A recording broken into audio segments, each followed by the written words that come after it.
Welcome to YouTube super grades. मैं हूं doctor निष्ठा जैन और आज मैं लेकर आई हूं आपके लिए एक बहुत ही इंपॉर्टेंट अपडेट और ये है आपके आंसर की के रिलीज डेट से रिलेटेड। तो भाई देखते हैं कि हमारी जो आंसर की रहेगी हमारे सीयूईटी एग्जाम के सभी पेपर्स की वो एक्चुअली कब रिलीज की जाएगी ऑफिशियली। तो यहाँ पे अगर आप देखें तो सबसे पहली चीज यहाँ पे ये आती है कि आपको जो आंसर की मिलेगी वो मिलेगी प्रोविजनल आंसर की। Now what is provisional answer की?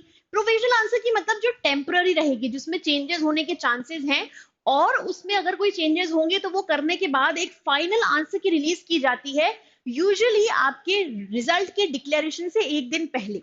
ठीक है, तो ये जो प्रोविजनल आंसर की है ये एक्चुअली कब रिलीज की जाएगी? तो इसका टेंटेटिव जो टाइम दिया गया है वो है जून के सेकेंड वीक में ये रिलीज की जाएगी, ऐसा अभी तक अनुमान लगाया जा रहा है।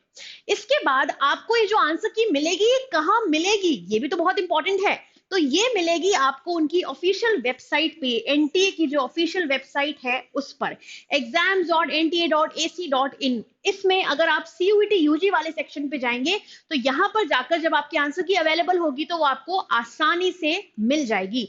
वो आंसर की जब आपको मिलेगी तो एनटीए एक्चुअली आपकी जो रिस्पॉन्स शीट है वो भी रिलीज करता है। कुछ टाइम के लिए वो रिस्पॉन्स शीट अवेलेबल रहती है आपकी, आप उससे फटाफट आंसर्स मैच करना चाहो तो कर सकते हो। और उसके बाद अगर आप चाहो तो कोई क्वेश्चन अगर आपको ऐसा लग रहा है कि नहीं भाई इसका आंसर तो गलत दिया हुआ है, इसका तो ये होना चाहिए था, ये नहीं होना चाहिए था, ये कैसे दे दिया, ऐसे कैसे कर दिया, वो वाली चीज अगर आपको लगती है तो आप डेफिनेटली चैलेंज कर सकते हो एनटीए के लिए, आई मीन एनटीए को इसके लिए। ठीक है, तो ये भी आपके पास ऑब्वियसली एक बहुत अच्छी अपॉर्चुनिटी है। अगर आप वाकई में बिल्कुल कॉन्फिडेंट है कि नहीं इसका आंसर यही होना चाहिए था और एनटीए ने गलत दिया है तो आप उसे डेफिनेटली चैलेंज कर सकते हो।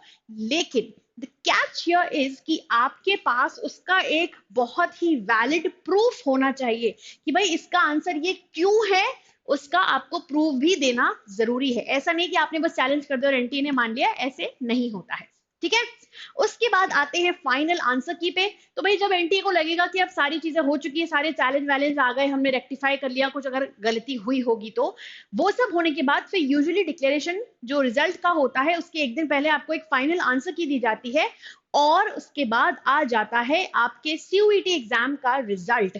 तो भाई कैसा रहा आप लोगों का सारे जो अभी तक पेपर्स थे, वो स्पेशली जो इंग्लिश का पेपर था वो I have heard a lot of things in that कि भाई काफी लेंथी पेपर था, काफी अनएक्सपेक्टेड पैटर्न था पेपर का।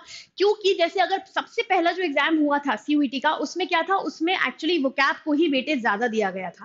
फिर लास्ट ईयर ग्रामर को बहुत वेटेज दिया गया था, अगेन इस साल फिर से वोकैब को ही वेटेज दे दिया गया और ग्रामर को ऑलमोस्ट इग्नोर कर दिया गया। भाई मेरे बच्चों ने बहुत सारी मेहनत की थी ग्रामर के लिए, आई नो, मैं I actually sympathise as well as empathise with you all. मैं समझ सकती हूँ कि आपको कैसा लगा होगा कि हमने इतनी ग्रामर में मेहनत की, इतनी हमने वोकैब पढ़ी, ये किया वो किया और आया क्या, तो 4 आरसीज। बताओ ये भी कोई बात हुई भला, है ना? बट ठीक है, अब क्या कर सकते हैं यार, पेपर तो आ गया, we can not help it. Although मुझे एक बात का जरूर कॉन्फिडेंस है कि हमने जितना अच्छे से प्रिपेयर किया था, जितनी हमने प्रैक्टिस की थी, तो आई एम वेरी श्योर कि आप लोग बिल्कुल पेपर फोड़ कर आए होंगे। ठीक है, तो भाई आपको आई होप क्लियर हो गया होगा आंसर की के बारे में, जो कि जून के सेकेंड वीक में प्रोबेबली आने के पूरे पूरे चांसेस हैं। So now I will see you in some other video, some other time. Till then, please keep smiling and take care. Bye.